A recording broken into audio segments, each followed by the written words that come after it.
एक मूषक का इतना दुस्साहस! दशानन की मुझ बेटे की ये कठोर दृष्टि संकट का सूचक है मेरे लिए।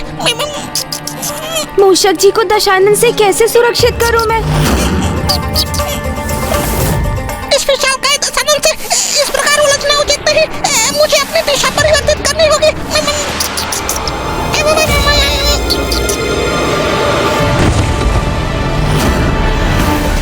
ये क्या था? मात्र एक मूषक दशानन। मूषक था, ये तो मैंने भी देखा शिवनंदन, किंतु ये मूषक मेरे पीछे क्यों है? दशानन लंकेश एक तुच्छ मूषक की चिंता करे, ये आपको शोभा नहीं देता।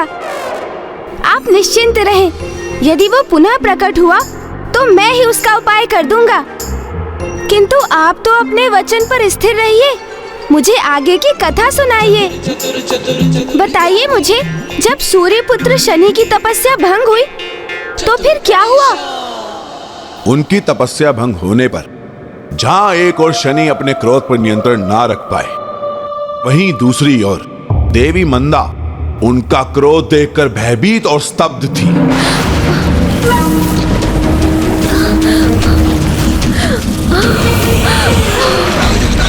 ओम नमः शिवाय, ओम नमः शिवाय। क्षमा है महान शिव भक्त, मुझे क्षमा करें। आपकी तप में व्यवधान डालने का आशय नहीं था मेरा, मुझे क्षमा करें।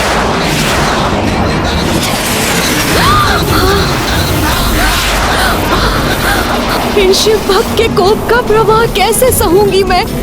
ओम नमः शिवाय, ओम नमः शिवाय, ओम नमः शिवाय, ओम नमः शिवाय, ओम नमः शिवाय।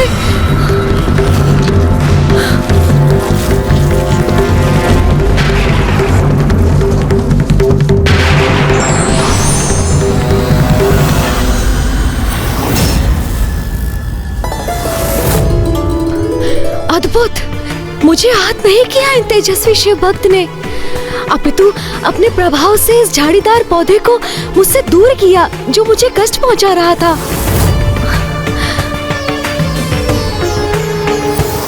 उसी दिवस से नागफनी के झाड़ीदार पौधे पर शनि की कोप भरी दृष्टि के कारण उसमें कांटे हो गए। तपस्वी शनि ने देवी मंदा पे अपने क्रोध का प्रभाव तक नहीं होने दिया, किंतु इसका यह अर्थ नहीं था कि उनका क्रोध शांत हो गया था। वो तो बस देवी मंदा के त्याग का आभास होने पर कुछ समय के लिए शांत हो गए।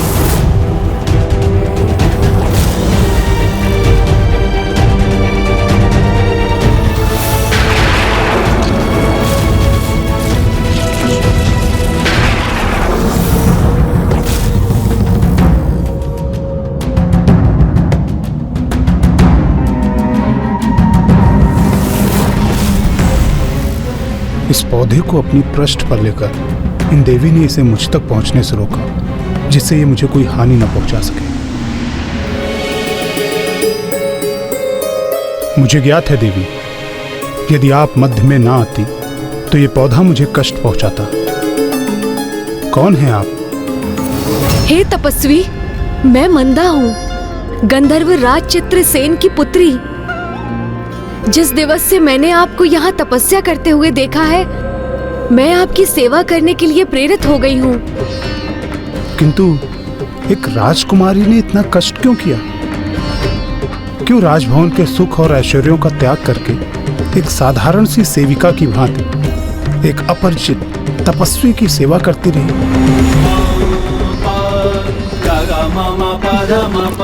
क्योंकि युवा अवस्था में तो सभी का रुझान सुख ऐश्वर्य प्राप्त करने का होता है, किंतु उस आयु की भ्रामक अवस्था से आप तनिक भी प्रभावित नहीं थे।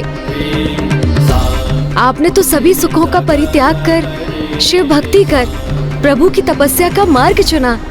मैं आपके इस त्याग से इतनी प्रभावित और आकर्षित हुई कि मेरे हृदय ने आपके समक्ष समर्पण कर दिया। मेरे अंतर में आपके लिए प्रेम की भावना जागृत हो गई।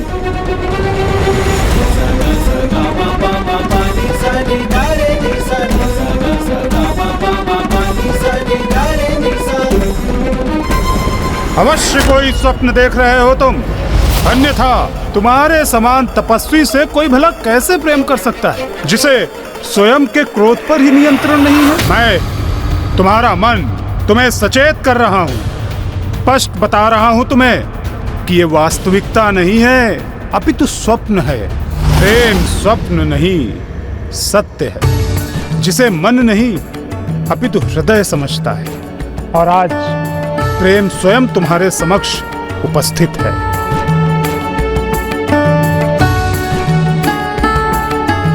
जाओ, इसे स्वीकार कर लो। और क्या तुम नहीं चाहते कि ऐसी सुंदर युवती तुम्हारी अर्धांगिनी बने? इनके मुख की मुस्कुराहट कदाचित मेरे लिए शुभ संकेत है। यदि मैं मान भी लूं कि ये सत्य है, तो तुम अपने हृदय में उन देवी के प्रति प्रेम उत्पन्न मत होने देना, क्योंकि तुम भला प्रेम की कोमलता कहाँ समझ सकोगे। तुम अपने साथ साथ इन देवी का जीवन भी दुष्कर बना दोगे। अब इनकी मुस्कुराहट लुप्त क्यों हो गई? प्रेम सीखा नहीं जाता, वो तो व्यक्ति के भीतर का भाव होता है, जो उचित समय पर नेत्रों के भाव से प्रकट होता है। और वही तो हो रहा है आज तुम्हारे साथ। इनके मुख का भाव स्थिर क्यों नहीं हो रहा है? इसका क्या अर्थ समझूं मैं? क्या तुम अपने क्रोध से परिचित नहीं हो? स्मरण करो, यदि इन देवी ने तुम्हारे आराध्य प्रभु महादेव का नाम ना लिया होता, तुम उस नागफनी के पौधे के स्थान पर इन देवी को अपने कोप का भागी बनाते। प्रेम तो क्रोध को भी अपने वश में कर लेता है, क्योंकि जब मन में प्रेम होता है तो वहाँ क्रोध के लिए कोई स्थान नहीं बचा। ये सत्य नहीं है, मिथ्या है ये। अपने मन का मेरा कहाँ मानो, ये तुम्हारे संपूर्ण जीवन का प्रश्न है। तो भ्रमित करता ही है, किंतु तुम मत उलझो उसके भ्रम के जाल, मत नकारो प्रेम को, स्वीकार करो उसे। अन्यथा ऐसी दिव्य सुंदरी का साथ पाने का सौभाग्य खो दोगे तुम, जिनकी आंतरिक सुंदरता उनकी बाहरी सुंदरता से भी अधिक है।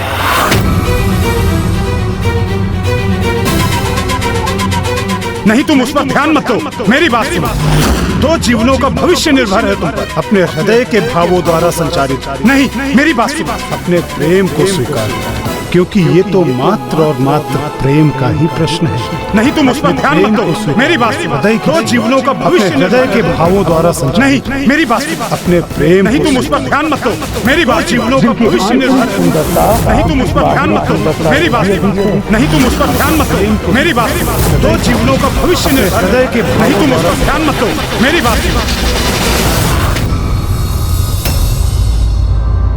हे देवी, मैं आपके सौंदर्य और आपके करुणामयी स्वभाव से अत्यंत प्रभावित हूँ, किंतु मुझे अभी तक ये स्पष्ट नहीं है कि आप मेरी सेवा करके मुझसे चाहती क्या है, क्योंकि मैं तो आपको कुछ भी देने में असमर्थ हूँ। इस छाया पुत्र शनि के पास भला है ही क्या?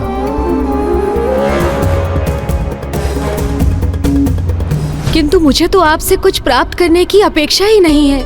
मैं तो बस आपका सानिध्य प्राप्त करना चाहती हूँ, सदैव आपकी सेवा करना चाहती हूँ।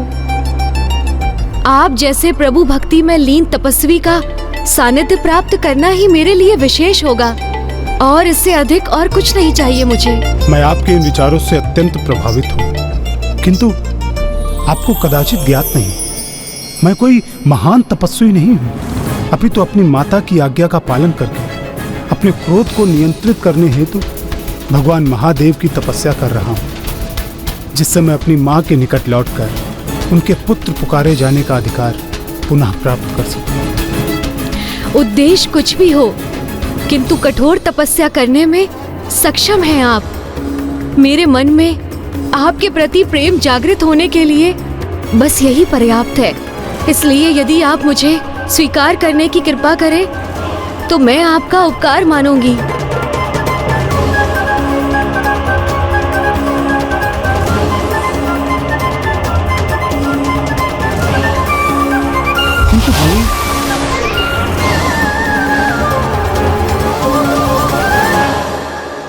देवी, मैं आपको अपनी अर्धांगिनी के रूप में स्वीकार करूंगा, किंतु उससे पूर्व एक अवस्था का पूर्ण होना अनिवार्य है। ऐसी कौन सी अनिवार्य अवस्था का उल्लेख किया शनिदेव ने?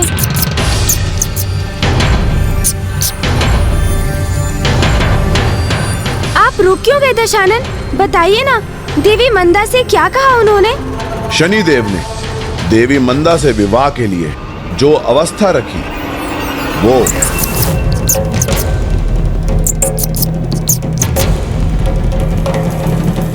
वो दुष्ट मूषक अभी भी हमारा पीछा कर रहा है। प्रतीत होता है वो हमारे हाथों ही अपनी मृत्यु चाहता है। दशानन जी, ये क्या कह रहे हैं आप?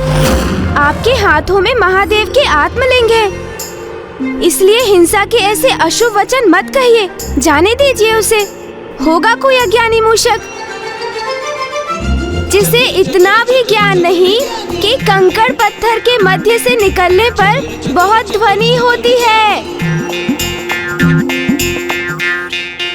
और मूषक को तो बिना ध्वनि किए ही सभी से छिपकर अपने कार्य करने चाहिए, अन्यथा उन्हीं पर संकट छा जाता है। उचित है प्रभु, अब मैं समझ गया कि आप क्या कहना चाह रहे हैं। आप इतनी सावधानी से आगे बढ़ूंगा कि दशानन तो क्या, आपको भी क्या तय होगा कि कहाँ हूँ मैं।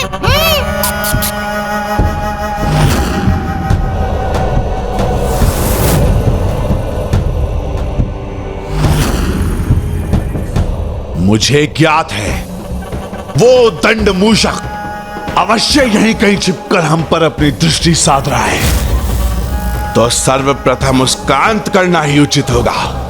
फिर आगे बढ़ते हैं। लंकेश जी, एक छोटे से तुच्छ से मूषक के ऊपर इतना समय व्यर्थ करने का क्या लाभ दशानन जी? और वैसे भी अभी तो आपको मुझे प्रभु शिव की अनेक कथाएं सुनानी है, क्योंकि प्रभु शिव शंकर शंभू के सबसे बड़े भक्त का सानिध्य पाकर भी उनके मुख से शिव कथाओं का श्रवण न किया तो क्या किया? ये तो उचित कह रहे हैं शिवनंदन। महादेव का सर्वोच्च सर्वश्रेष्ठ महाभक्त तो मैं ही हूँ। तो हे महाशिव भक्त, कृपा कर मुझे ये बताइए कि फिर क्या हुआ? ऐसी कौन सी अवस्था रख दी थी शनि जी ने? चतुर गणेश एक मात्र भक्त पुत्र थे वो, इसलिए उनकी इच्छा थी कि वो अपनी माता की अनुमति प्राप्त करने के बाद ही देवी मंदा से विवाह करेंगे, और ये देवी मंदा को सहज स्वीकार था। इसलिए उन दोनों ने तभी सूर्यलोक की ओर प्रस्थान भी किया। किंतु अभी भी इसमें शंका थी कि वो दोनों समय रहते सूर्यलोक पहुंचकर देवी छाया से भेंट कर पाएंगे भी या नहीं, क्योंकि वो दिवस देवी छाया के जीवन का अंतिम दिवस होने वाला था। देवी छाया का अंतिम दिवस? किंतु क्यों? देवी संज्ञा अपने ही ग्रस्त जीवन में अपने ही छाया के प्रभाव से दुखी होकर पीड़ा का अनुभव कर रही थी, क्योंकि वो अपने स्वामी सूर्यदेव के प्रति जो भी दायित्व निभाने के लिए प्रेरित होती, उन दायित्वों को देवी छाया देवी संज्ञा से पूर्व ही संपन्न कर देती।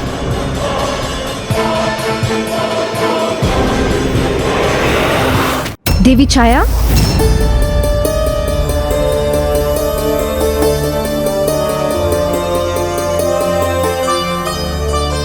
जो वचन आपने मुझे दिया था, आपको स्मरण है ना?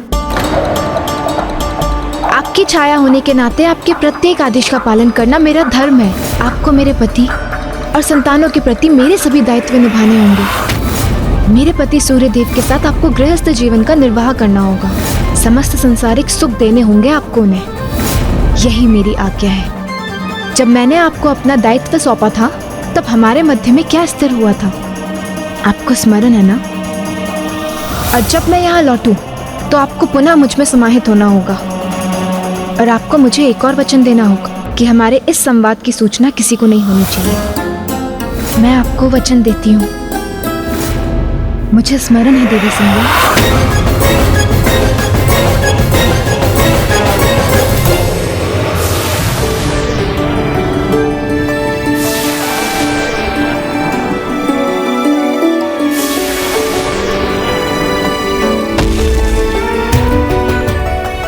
हम सूर्य लोक पहुंच गए हैं देवी।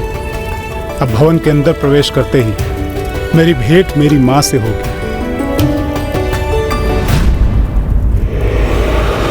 तो आज वो दिवस आ गया है। मैं आपको आदेश देती हूँ कि आप मेरी प्रतिछाया होने का धर्म निभाएं और मुझ में पुनः समाहित हो जाएं। मेरे समस्त आदेशों का पालन करने का वचन दिया था आपने, जिसे आप कदापि भंग नहीं कर सकती।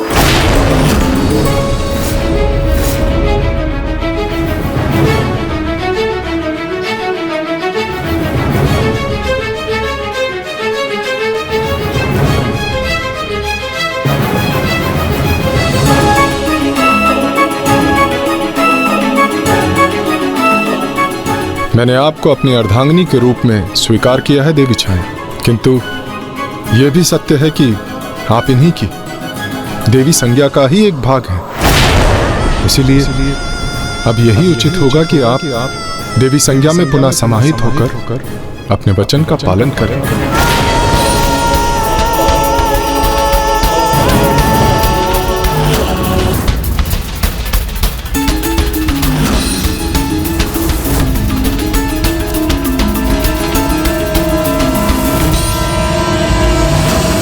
स्मरण कीजिए देवी छाया, स्वयं कहा था आपने कि मेरे आदेश का पालन करना ही आपका धर्म है। अब उस धर्म का पालन कीजिए।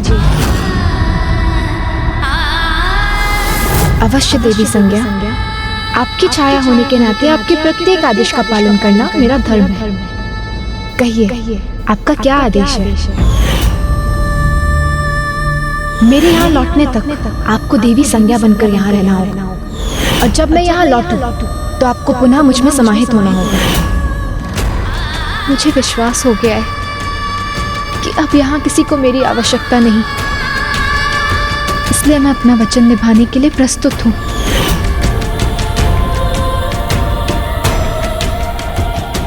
माँ, मैं छाया पुत्र शनि अपनी माता का अधिकार और उनका श्रेय उन्हें दिलाने आया हूँ। जाओ, किसी निर्जल स्थान में जाकर ध्यान करो, तपस्या करो और अपने क्रोध को शांत करो। तब मेरे पास लौट कर आना और इन्हें अपने पिता के रूप में स्वीकार करना।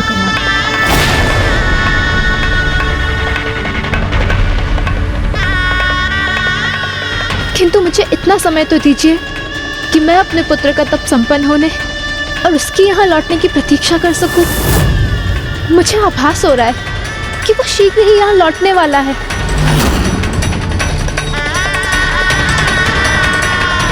मैं आपको वचन देती हूँ कि एक बार अपने पुत्र शनि से भेंट कर लूं, उसे अपने अंग से लगाकर अपना आशीर्वाद दे दूं, फिर उस दिवस के अंत होने से पूर्व ही मैं आप में समाहित हो जाऊंगी। किंतु आपका पुत्र शनि आपको कहीं जाने नहीं देगा। यदि उसके आने के उपरांत आप उसके समक्ष मुझ में समाहित होंगी तो वो आवेशित हो उठेगा। पूर्व में आपके अपमान के भान से विचलित होकर उसने क्या किया था इसका तो आपको ज्ञान है ना,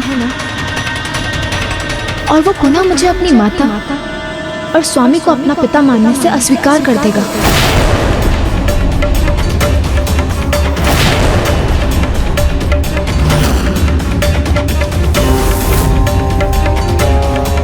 किंतु यदि उसके आगमन से पूर्व आप स्वेच्छा से मुझ में समाहित हो चुकी होंगी तो कदाचित वो हमें अपने परिवार के रूप में और मुझे अपनी माता के रूप में स्वीकार कर लेगा। इसलिए उचित तो यही होगा कि आप तनिक भी विलंब न करें। यदि ऐसा करने में मेरे पुत्र को परिवार का सुख प्राप्त होगा तो मैं ऐसा अवश्य करूंगी।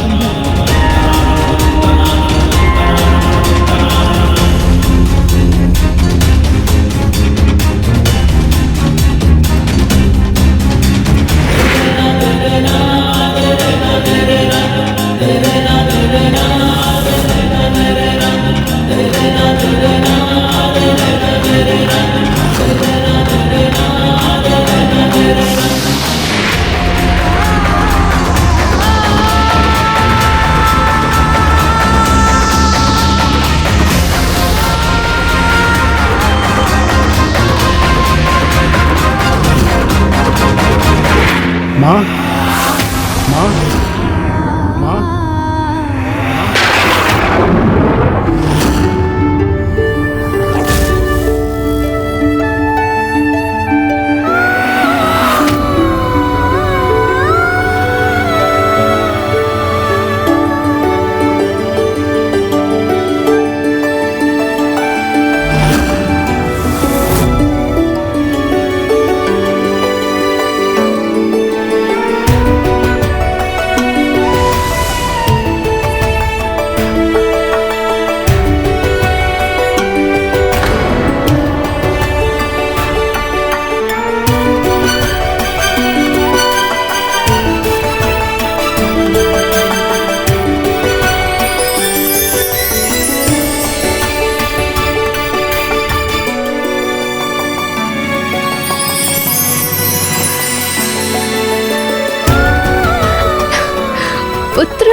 मेरा पुत्र शनि।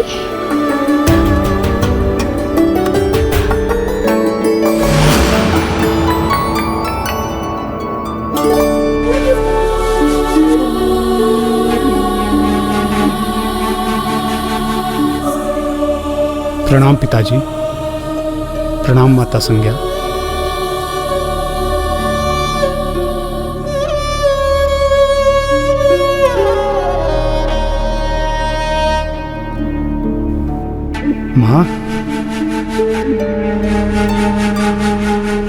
माँ, माँ, आपने मुझे आदेश दिया था ना कि मैं अपने क्रोध पर नियंत्रण पाकर ही आपके समक्ष उपस्थित हूँ।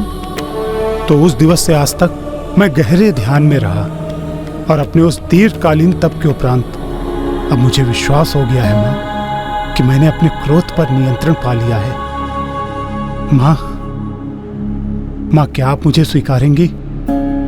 क्या आप मुझे अपना पुत्र कहेंगी माँ? अपने क्रोध को तप की अग्नि में विध्वंस कर दिया है मैंने माँ। क्या आप मेरे शीश पे अपना हाथ रखकर मुझे स्नेहाशीष देंगी?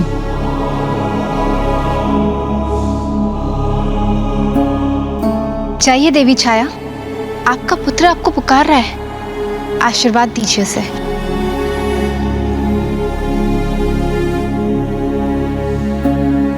इस माँ का आशीष सदा तुम्हारे साथ है पुत्र। आज उचित समय में तुम्हारे आगमन से मेरे हृदय को बहुत शांति प्राप्त हुई है। इतने समय से तुमसे विलग होने का दुख मैंने कैसे सहा है, ये तो मुझे ही ज्ञात है। माँ,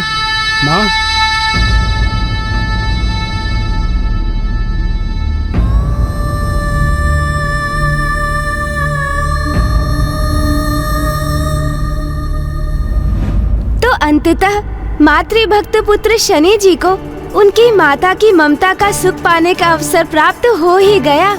हाँ, किंतु ये सुख अधिक समय तक कहाँ रहने वाला था, क्योंकि जैसा कि मैंने कहा, वो देवी छाया के लिए अंतिम दिवस जो था। अंतिम दिवस?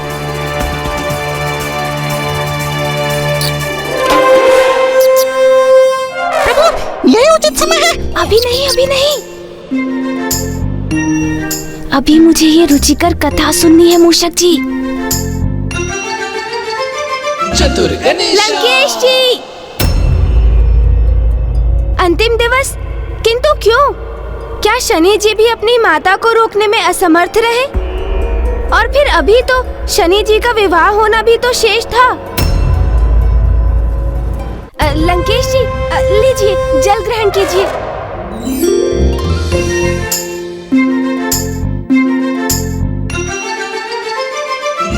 चतुर गणेशा। उनके विवाह में तो कोई बाधा नहीं आई और देवी छाया को भी ये ज्ञात था कि अब उनके पास अब समय शेष नहीं है। तो उन्होंने इस प्रस्ताव को तत्काल ही स्वीकार कर लिया, क्योंकि वो तो प्रस्थान करने हेतु दृढ़ निश्चय ले चुकी थी। अब हमारे विवाह के उपरांत हमारा ये परिवार एक सुखमय जीवन व्यतीत करेगा। एक बार शनि से मिल लूं, उसे गले लगा लूं, आशीर्वाद दे दूं, फिर मैं खुद उसी दिन सूर्यास्त से पहले आप में समाहित हो जाऊंगी। क्या हुआ माँ? आपकी चिंता का कारण क्या है?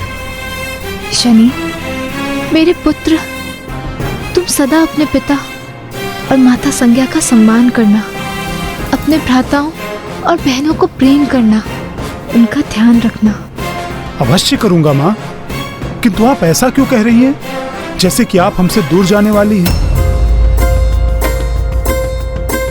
पुत्र, मैं पुनः देवी संज्ञा में समाहित होने वाली हूँ।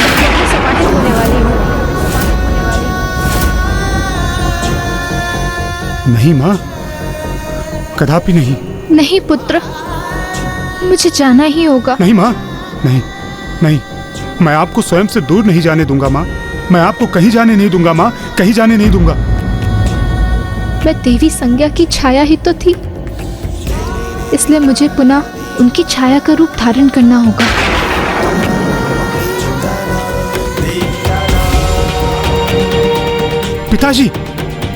पिताजी, माँ ऐसा हट क्यों कर रही हैं? और आप उन्हें रोक क्यों नहीं रहे?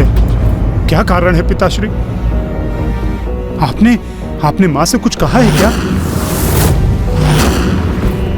इस प्रकार भावुक होना उचित नहीं है पुत्र, कि तुम मिथ्या और सत्य में भेद करने में ही असमर्थ हो जाओ। सत्य तो यही है कि तुम्हारी माता छाया और मेरी अर्धांगिनी देवी छाया देवी संज्ञा का ही प्रतिरूप है। इसीलिए कभी न कभी उन्हें देवी संज्ञा में ही समाहित होना था। ये वचन स्वयं तुम्हारी माता ने ही दिया था। वचन? वो वचन दिया था? नहीं, मैं ऐसे किसी वचन को नहीं मानता। और आप उन्हें स्वयं से दूर करने के अनुचित कारण क्यों ढूंढ रहे हैं? मेरी माँ इसी रूप में क्यों नहीं रह सकती पिताश्री? क्यों नहीं रह सकती मेरी माँ इसी रूप में? वो देवी संज्ञा की ही छाया है। अर्थात ये कैसी दुविधा है? मेरी सहभागिनी मूल रूप से एक होकर भी मेरे साथ दो समान रूपों में रह रही हैं। क्यों ना वो एक होकर मेरी और अपनी इस दुविधा को दूर करे। और ये स्थिति देवी संज्ञा के लिए भी कितनी कष्टप्रद है। क्या हमें उनका विचार नहीं करना चाहिए?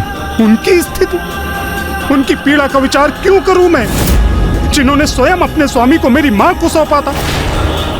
और आज जिनके कारण आप मेरी मां का परित्याग करने को प्रस्तुत हैं, क्योंकि दुविधा होती है आपको। मेरे शब्दों को अन्यथा मत लो पुत्र। मैं बस ये कहने का प्रयास कर रहा हूं, जब दोनों एक ही हैं तो उनके दो रूप होने की क्या आवश्यकता है? क्यों ना वो एक ही रूप में मेरी सहभागिनी बने। इसलिए तुम देवी छाया को मत रोको। तो मैं अपनी मां को अवश्य रोकूंगा, अवश्य रोकूंगा मैं अपनी मां को।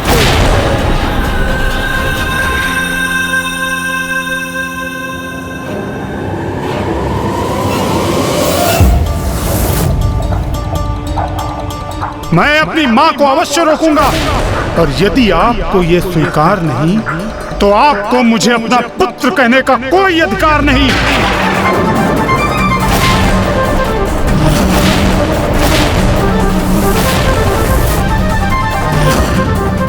क्यों मेरी माता के अस्तित्व को मिटाने का हठ कर रहे हैं आप?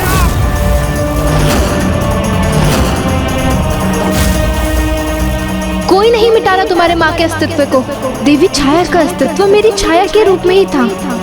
वो सदैव वही बनकर रहेंगी। तो छाया रूप में ही रहने देना चाहिए था उन्हें ये शरीर, ये आत्मा, ये हृदय क्यों दिया जो आज पीड़ा से आहत है?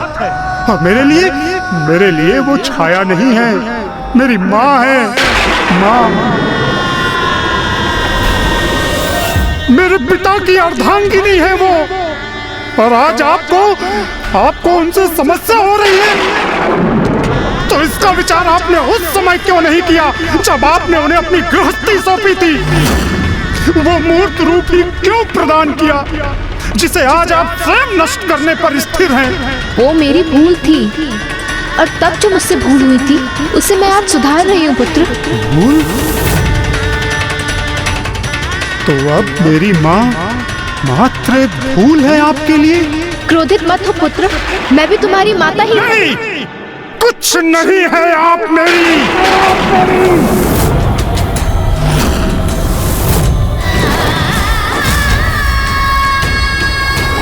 पुत्र, तुमने तो मुझसे कहा था कि तुमने अपने क्रोध पर नियंत्रण पा लिया है। क्या सत्य कहा था तुमने पुत्र? नहीं माँ, कदापि नहीं। किंतु माँ, आपके साथ जो कुछ भी हो रहा है वो उचित नहीं है। माँ, रुक जाइए, मत जाइए माँ। नहीं देवी छाया, अब आपका और रुकना उचित नहीं। आज इस जटिल समस्या का अंत होना ही चाहिए। किंतु आप देखना यह है कि आप किसके शब्दों का मान रखती हैं।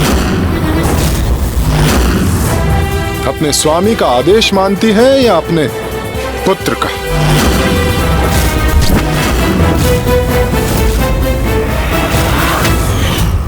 फिर क्या हुआ लंकेश? माता छाया ने क्या उत्तर दिया? क्या माता छाया ने अपने पुत्र का कहा मान लिया अथवा अपने वचन का पालन किया? बताइए ना लंकेश, फिर क्या हुआ?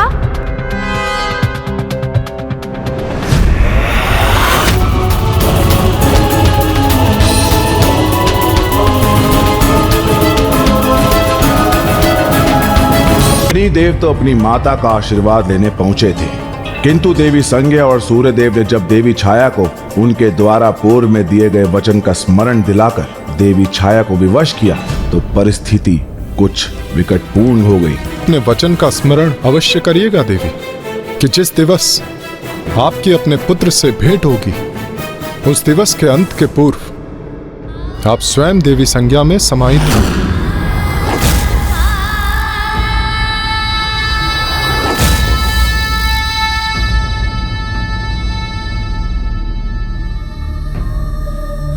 पुत्र, मैं तुम्हारा अनुरोध स्वीकार नहीं कर सकती।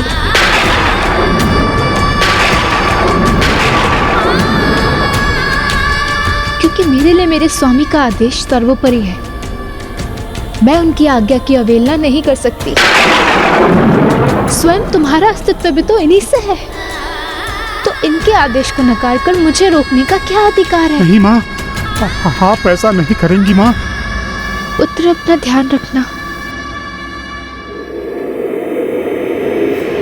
माँ, मैं आपको तुम्हें सौगंध है पुत्र।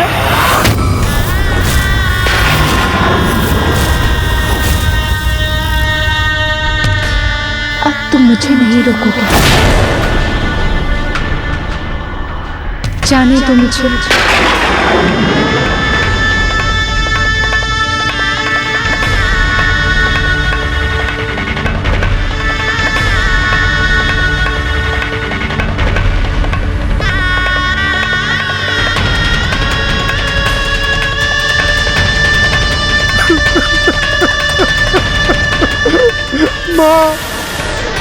माँ रुक जाइए।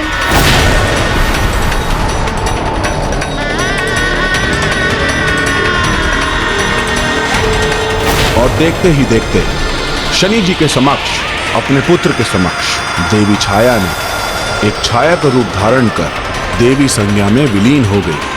माँ,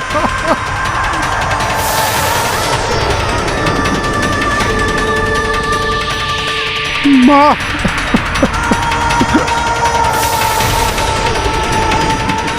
माँ, माँ तो पूर्ण रूप से अदृश्य हो रही है। कैसे रोकूं उन्हें? माँ, अब उचित यही होगा पुत्र शनि कि तुम इसमें बाधा ना डालो, अन्यथा अनर्थ हो जाएगा।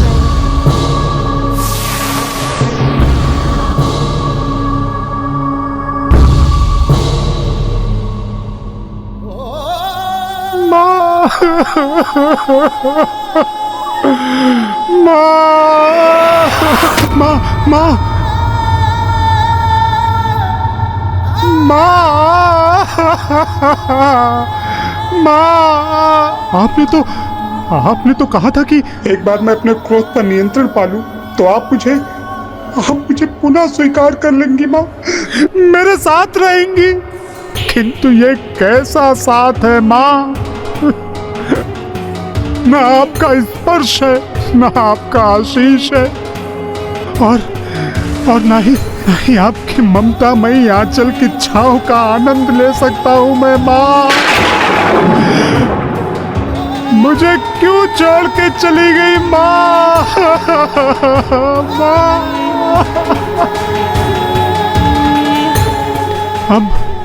अब आपके स्नेह से रिक्त मेरे इस निरर्थक जीवन का क्या लाभ है माँ? क्या लाभ है?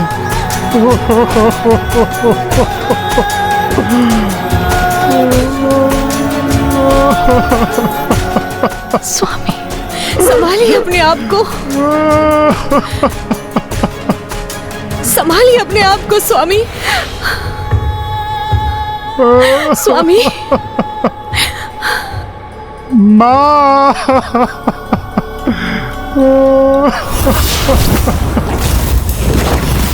पुत्र, मैं तुम्हारा दुख समझता हूं, किंतु तुम्हारा परिवार तो अभी भी तुम्हारे साथ ही है। मैं तुम्हारा पिता, और देवी संज्ञा भी तो तुम्हारी माता ही है, इसलिए स्वयं को संभालो। इस संताप में स्वयं को खोने से रोक लो पुत्र।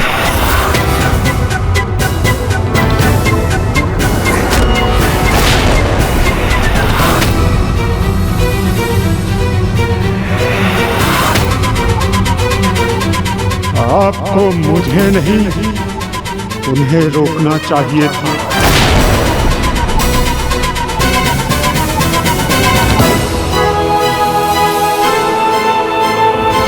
रोकना तो आपको मेरी माँ, आपकी अर्धांगिनी देवी छाया को चाहिए था, किंतु आपने मेरी माँ का विचार नहीं किया, मेरा विचार नहीं किया। अपने स्वार्थ से भरकर केवल स्वयं का और देवी संज्ञा का विचार किया और अनाथ कर दिया मुझे, अनाथ कर दिया। नहीं पुत्र, स्वयं को अनाथ मत कहो। हम हैं ना तुम्हारे माता पिता। बस! आज आपने अपने माता पिता होने का अधिकार खो दिया है, इसीलिए मैं आपके मुख से एक भी शब्द नहीं सुनना चाहता।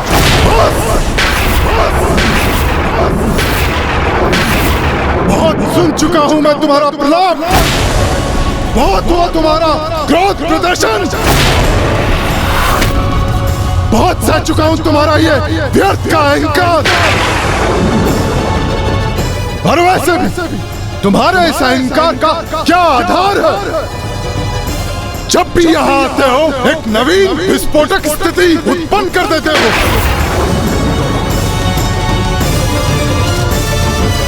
मैं निरंतर तुम्हें अपना पुत्र पुकार कर तुम्हारे दुख को शांत करने का प्रयास कर रहा हूं और तुम निरंतर मुझे अपमानित किए जा रहे हो।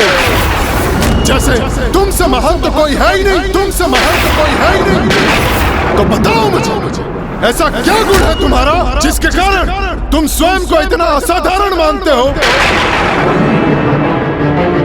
ऐसा क्या प्राप्त किया है तुमने अपने जीवन में? बताओ मुझे।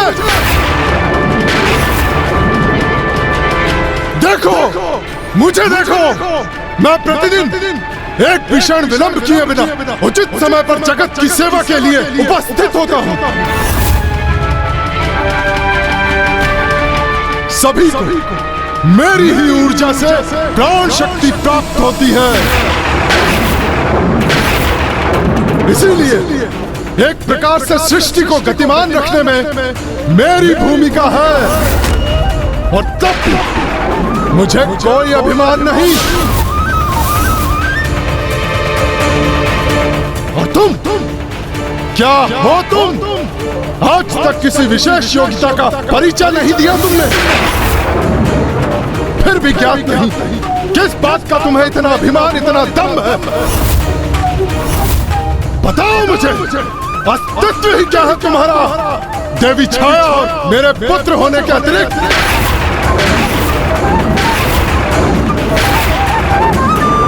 अस्तित्व क्या है मेरा आपके समक्ष? ये प्रश्न किया है ना आपने मुझसे। सुनिए, उचित समय आने पर मैं आपको इसका उत्तर दूंगा। मैं आपको अपना अस्तित्व सिद्ध करके दिखाऊंगा। आपसे भी ऊंचा स्थान होगा मेरा, आपसे भी ऊंचा स्थान होगा मेरा, आपसे भी ऊंचा स्थान होगा मेरा। और आप इस छाया पुत्र शनि को आपकी छाया में रहना स्वीकार नहीं, ऐसा कदापि नहीं होगा, क्योंकि ये छाया पुत्र शनि इस जगत में अपना परिचय स्वयं स्थापित करेगा।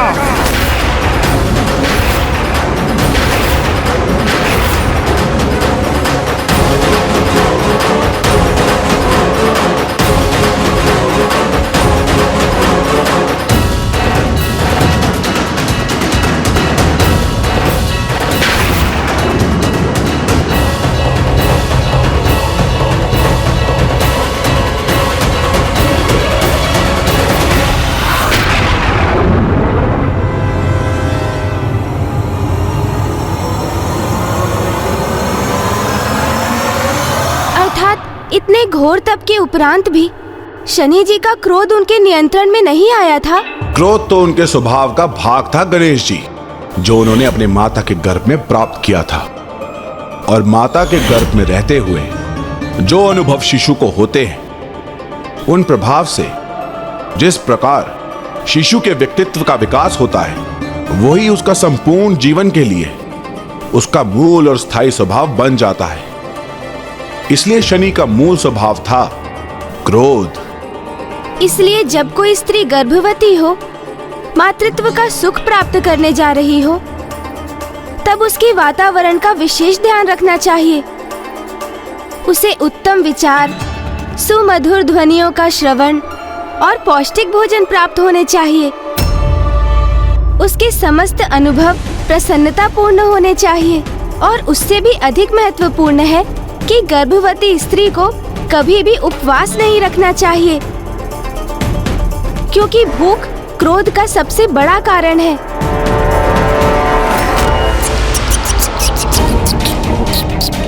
ये लीजिए, जल ग्रहण कीजिए।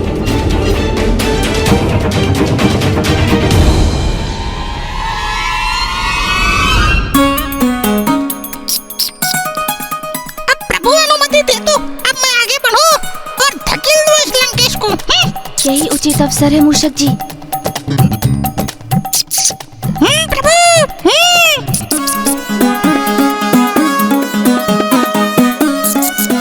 उचित समय पर अनुमति दी है आपने प्रभु। इस संकरे पथ पर मेरे द्वारा इस दशानन को धकेले जाते ही प्रभु की आत्मा इस विशाल टीले पर स्थापित हो जाएंगे और लंकेश दशानन सीधे उस खाई में जाकर गिरेंगे। अपने अत्यधिक क्रोध के कारण शनिदेव एक बात तो भूल ही गए थे कि देवी मंदा उनके साथ ही थी। रुकिए स्वामी, मुझे यहाँ क्यों और किस विश्वास पर छोड़कर जा रहे हैं आप?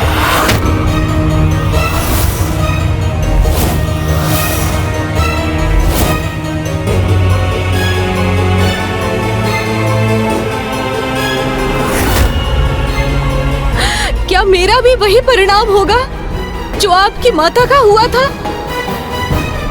क्या मेरा अस्तित्व भी उन्हीं के समान हो जाएगा? मुझे क्षमा कर दीजिए देवी मंदा, किंतु वहां मेरी माँ के साथ जो अन्याय हुआ उसे मैं सहन नहीं कर सका, इसीलिए बिना कुछ सोच विचार किए वहां से चला आया। तो क्या ये भी भूल गए आप कि वहां आपके साथ मैं भी थी? मुझे भी भुला दिया आपने? नहीं देवी मंदा, कुछ समय के लिए तो मैं स्वयं को भी भूल गया था। मेरा मन अत्यंत विचलित था। मेरी मना स्थिति मेरे नियंत्रण में नहीं थी, अन्यथा मुझसे ऐसी भूल नहीं होती। मैं भला आपको कैसे भूल सकता हूँ? यदि आप सत्य कह रहे हैं तो मेरे साथ विवाह कर अपने कथन को प्रमाणित कीजिए। मैं आपसे विवाह अवश्य करूंगा देवी, किंतु किंतु किंतु क्या? किंतु उसके पूर्व तब करना होगा मुझे अपने स्वतंत्र अस्तित्व का निर्माण करना होगा, प्रमाणित करना होगा मुझे अपने। मेरा अर्थ है सूर्य देव के समक्ष।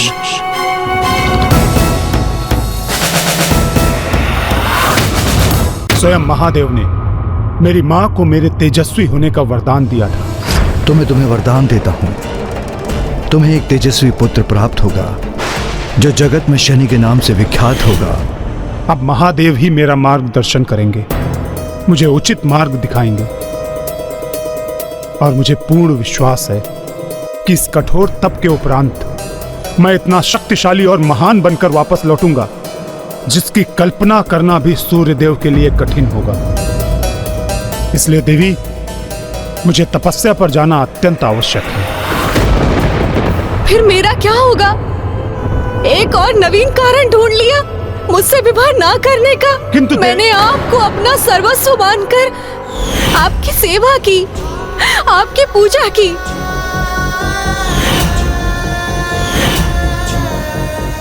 जिस प्रकार आपकी माता ने स्वयं को आपके पिता की सेवा में समर्पित कर उनको पूजा था, उनके और उनके परिवार के लिए अपना सर्वस्व निछावर कर दिया था। और जब सूर्य देव ने अपनी अर्धांगिनी आपकी माता देवी छाया को स्वीकार नहीं किया था, तो उनके पुत्र ने, अर्थात आपने उनके अधिकारों के लिए संघर्ष किया था। मैं छाया पुत्र शनि अपनी माता का अधिकार और उनका श्रेय उन्हें दिलाने आया हूँ यहाँ। मैं आपसे अपनी माँ का अधिकार मांग रहा हूँ, जो आपको देना ही होगा। किंतु मुझे मेरे अधिकार कौन दिलाएगा? कौन संघर्ष करेगा मेरे लिए? क्या जिस प्रकार देवी छाया के समक्ष देवी संज्ञा में समाहित होने के अतिरिक्त अन्य कोई विकल्प नहीं था, कहीं आपके द्वारा ठुकराए जाने पर मेरे समक्ष भी अग्नि में समाहित होकर अपना अस्तित्व मिटाकर एकमात्र विकल्प न शेष रह जाए। नहीं देवी मंदा, ऐसा कदापि नहीं होगा, ऐसा कुछ भी नहीं होगा। मैं भला आपको अपनी अर्धांगिनी क्यों स्वीकार नहीं करूंगा, अब जबकि विशेष रूप से मेरी माँ की अनुमति भी प्राप्त हो गई है हमें। तो फिर शुभ कार्य में विलंब क्यों? मेरे साथ मेरे पिताश्री के पास चलिए, उनसे मांग लीजिए मेरा हाथ, कर लीजिए मुझसे विवाह। तो फिर शनि जी ने देवी मंदा से क्या कहा? तपस्या अथवा विवाह, दोनों में से किसका चुनाव किया उन्होंने?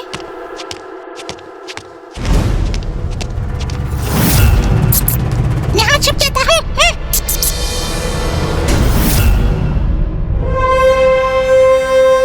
लंकेश जी, इस प्रकार बार बार पीछे क्यों देख रहे हैं आप? ओह, प्रतीत होता है पुनः इस तुच्छ मूषक से भयभीत हो रहे हैं। किंतु ये क्यों नहीं समझते आप कि यदि वो आपका पीछा कर भी रहा है तो भी वो आपको कोई क्षति पहुंचाने में कहाँ सक्षम है? और आपको तो ज्ञात है ना कि शुभ कार्य में आगे बढ़ते समय पीछे नहीं, दृष्टि सदैव आगे की ओर ही रहनी चाहिए, अन्यथा वो कार्य संपन्न नहीं होता। दशानन हूं मैं, ना ही किसी देवता और ना ही किसी दानव का भय है मुझे।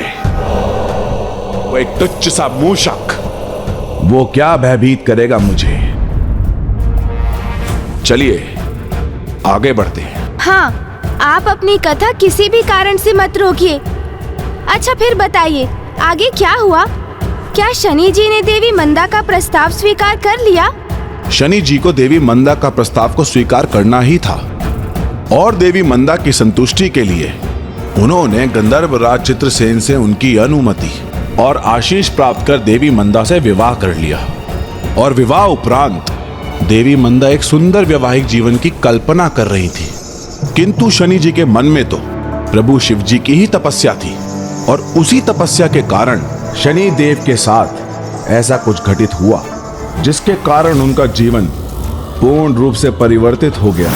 ये घटना उनके विवाह के बाद की प्रथम रात्रि की है, जब एक नववधू के रूप में देवी मंदा बड़ी ही उत्सुकता से अपने स्वामी की प्रतीक्षा कर रही थी।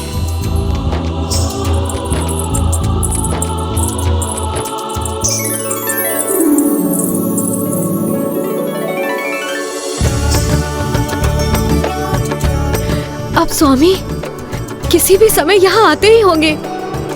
मेरे आभूषण, मेरा संपूर्ण श्रृंगार सब उचित तो है ना?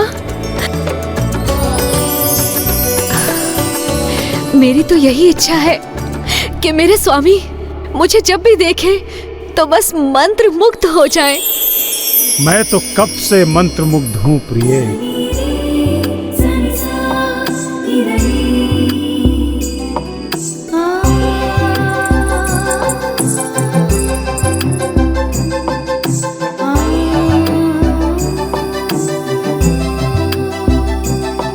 मेरे ये पुष्प जो मैं अथक प्रयासों से बगिया से आपके लिए चुनकर लाया हूं, आपके रूप की तुलना में कांतिहीन प्रतीत हो रहे हैं। किंतु स्वामी, आपने तो कहा था कि आप अपनी तपस्या के लिए प्रस्थान करने वाले हैं।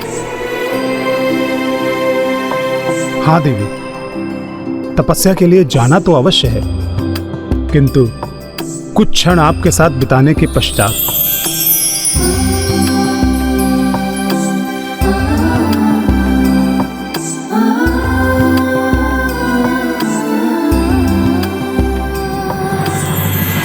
आज का दिवस हमारे जीवन का एक विशेष दिवस है। आज के इस विशेष दिन पर मैं आपके साथ समय बिताए बिना कहाँ जा सकता था।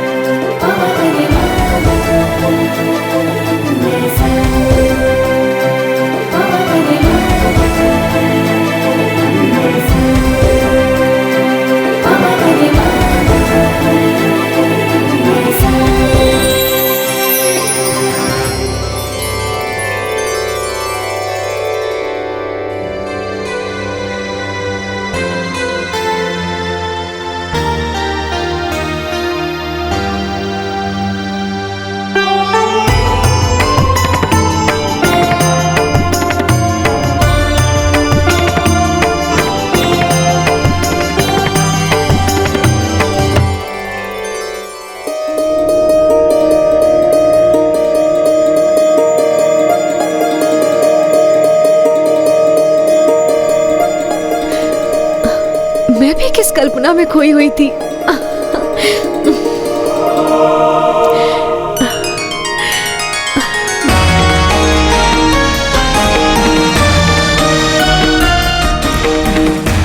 ओम नमः शिवाय। ओम नमः शिवाय। ओम नमः शिवाय। ओम नमः शिवाय।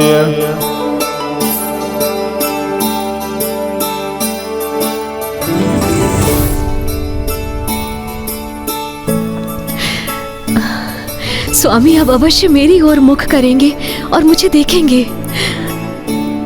ओम नमः शिवाय। ओम नमः शिवाय। ओम नमः शिवाय।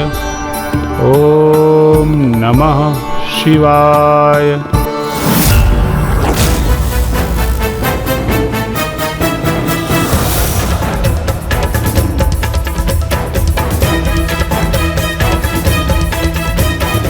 स्वामी की दृष्टि तो एक क्षण के लिए भी मेरी ओर नहीं हुई।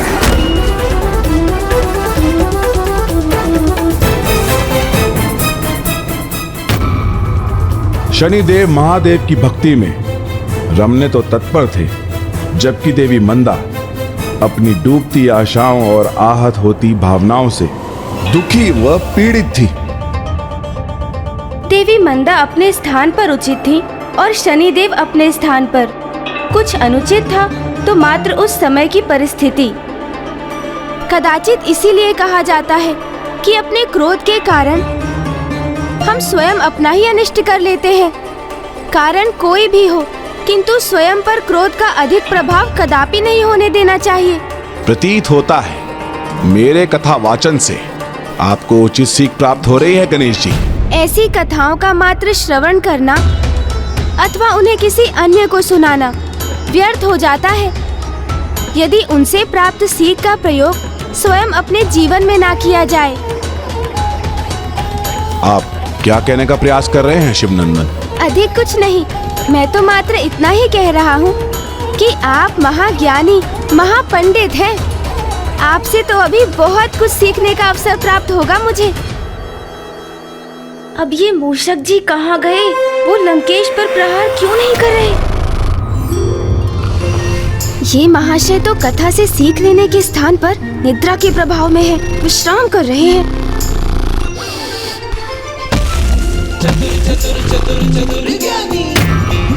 क्या हुआ गणेश जी? नहीं नहीं, कुछ नहीं दशानन, ये लीजिए, जल ग्रहण कीजिए।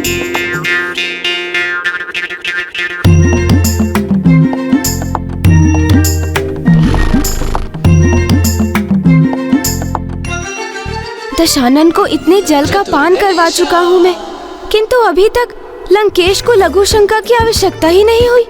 और उस पर ये मूषक जी, ये तो निद्रा में लीन है। अब मैं क्या करूँ? मूषक जी को उनकी निद्रा से कैसे जागृत करूँ?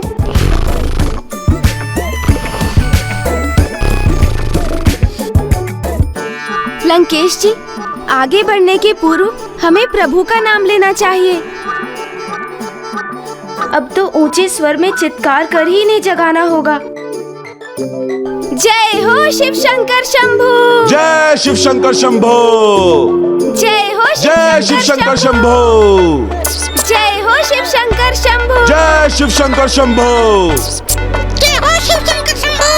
जय हो शिव शंकर शंभू। जय हो शिव शंकर शंभू। मूषक जी भी ना। ये तीसरा स्वर किसका था? तीसरा स्वर? हाँ, तीसरा स्वर। हम दोनों ने प्रभु का जयगान किया।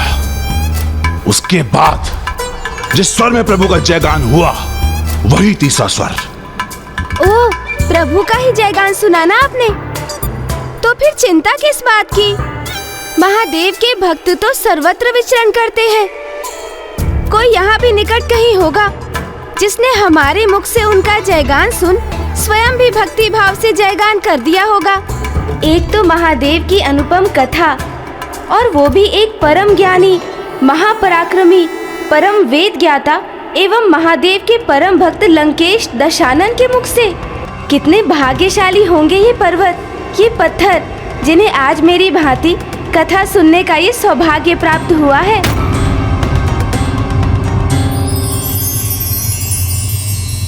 ओम नमः शिवाय। ओम नमः शिवाय। ओम नमः शिवाय। स्वामी तो मात्र अपने प्रभु की भक्ति में लीन है। उनके लिए तो मेरा अस्तित्व, मेरी प्रतीक्षा और मेरे अगाध प्रेम का कोई अर्थ ही नहीं है। ओम नमः शिवाय। ओम नमः शिवाय। आप और आपका प्रेम दोनों सर्वथा अद्भुत ही है। मैंने अपना सर्वस्व आप पर निछावर कर दिया, किंतु आपने मेरी इतनी सी भी सुध न ली कि एक बार अपनी दृष्टि से मुझे देख भी लेते। आपकी नवविवाहिता, आपकी अर्धांगिनी संपूर्ण रात्रि आपकी प्रतीक्षा करती रही, किंतु आपने एक बार भी उसको नहीं देखा। वर्षों से इस अवसर का, इस दिवस की मैंने प्रतीक्षा की, किंतु आपने एक बार भी नहीं देखा। आपकी ये अर्धांगिनी आपको ये श्राप देती है कि अब से आप जिस पर भी अपनी सीधी दृष्टि डालेंगे उसका सर्वनाश होगा, उसका सर्वनाश होगा।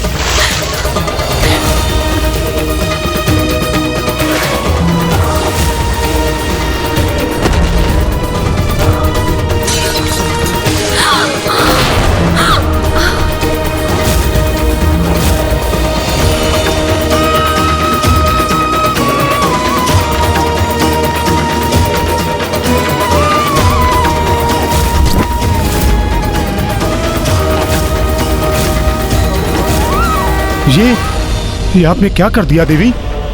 ये कैसा श्राप दे दिया मुझे? अब तो मैं चाह कर भी आपको नहीं देख सकता। मैंने तो आपसे पूर्व में ही कहा था कि विवाह के उपरांत मैं तपस्या के लिए जाऊंगा। इतने वर्षों आपने मेरी प्रतीक्षा की थी, कुछ वर्ष और कर लेती। मेरे साथ रहते रहते आपने इतना क्रोध कहां से आ गया देवी? तपस्या संपन्न होने के पश्चात तो मैं आपके पास ही आने वाला था।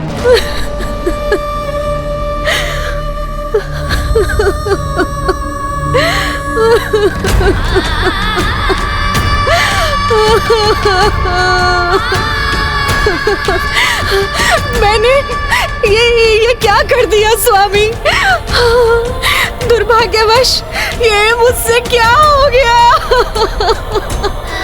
शांत हो जाइए देवी। कदाचित यही विधि का विधान है, या फिर मेरे कर्मों का फल। आज आपने अपने माता पिता होने का अधिकार खो दिया है, इसीलिए मैं आपके मुख से एक भी शब्द नहीं सुनना चाहता। किंतु अब मेरी उस चुनौती और प्रतिज्ञा का क्या, जो मैंने सूर्य देव के समक्ष लिए थे। मैं आपको अपना अस्तित्व सिद्ध करके दिखाऊंगा। आपसे भी ऊंचा स्थान होगा मेरा। और अब इस छाया पुत्र शनि को आपकी छाया में रहना स्वीकार नहीं। ओह, ये आपने क्या कर दिया देवी।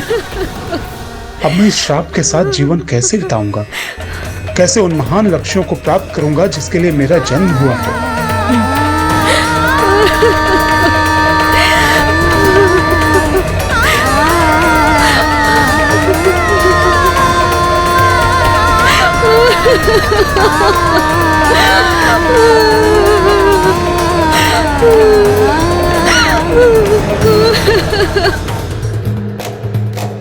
ना पिता का प्रेम मिला, ना माता का संग। परिस्थितियां कुछ ऐसी बिगड़ी कि पत्नी को पाकर भी मिला तो मात्र एक श्राप।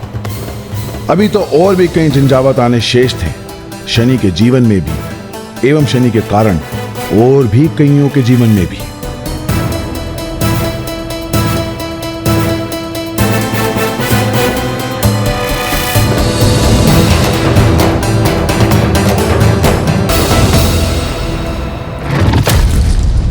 क्रोध में आकर शनिदेव की पत्नी मंदा ने शनिदेव को श्राप दे दिया कि अब जिस पर भी उनकी दृष्टि पड़ेगी उसका नाश हो जाएगा। देवी मंदा से शापित होने के उपरांत शनि जी ने अपने भाग्य को स्वीकार किया और प्रभु महादेव को प्रसन्न करने हेतु तपस्या करने निकल गए।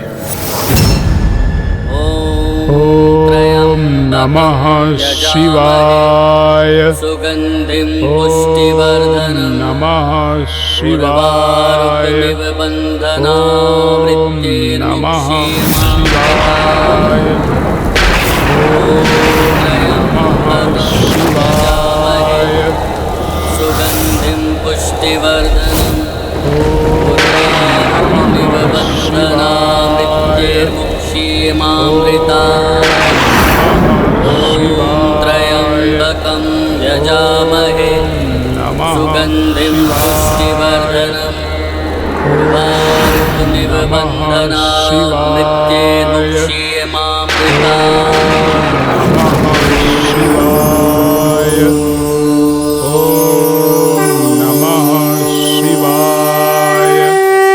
और इस प्रकार पूर्ण रूप से शनि जी प्रभु महादेव शिव शंकर शंभू की तपस्या में लीन हो गए। अपना आकार बढ़ाना होगा मुझे लंकेश को धकेलने के लिए।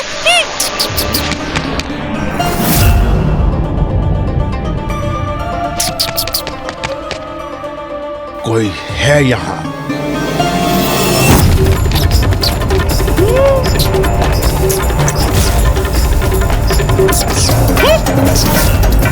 इस मूषक की इतनी उदंडता!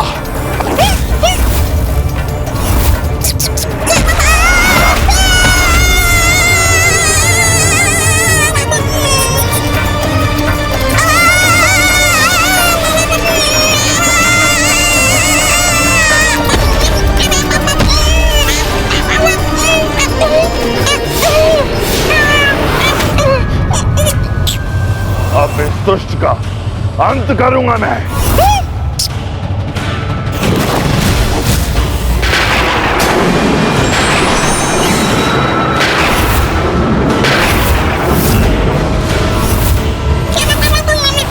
रुक जाइए लंकेश। प्रभु की आत्मलिंग को अपने हाथ में लिए किसी दुर्बल प्राणी का अंत मत कीजिए। फिर ये तो मेरे वाहन मूषक जी हैं। आपका वाहन है ये मूषक, तो ये मुझ पर प्रहार करने का प्रयास क्यों कर रहा था?